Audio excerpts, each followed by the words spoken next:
پلوں کو کیلوں کے حساب سے تولا جاتا ہے،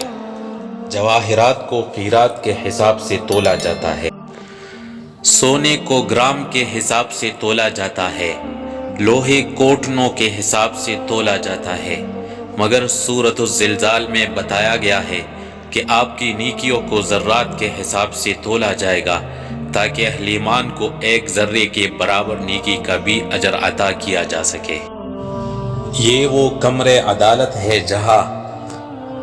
آپ کا کوئی رتبہ کام نہیں آئے گا، یہاں آپ کا کوئی وکیل نہیں ہوگا، یہاں آپ کے ساتھ کوئی بھی نہیں جائے گا، یہاں آپ کی دولت نہیں چلے گی، یہاں سے بھاگنے کا کوئی راستہ نہیں ہوگا، یہاں آپ کا چیخنا چلانا کوئی بھی نہیں سنے گا، یہاں آپ جھوٹ نہیں بول سکیں گے۔ اے اللہ ہمیں قبر کے عذاب سے بچا، آمین والسلام۔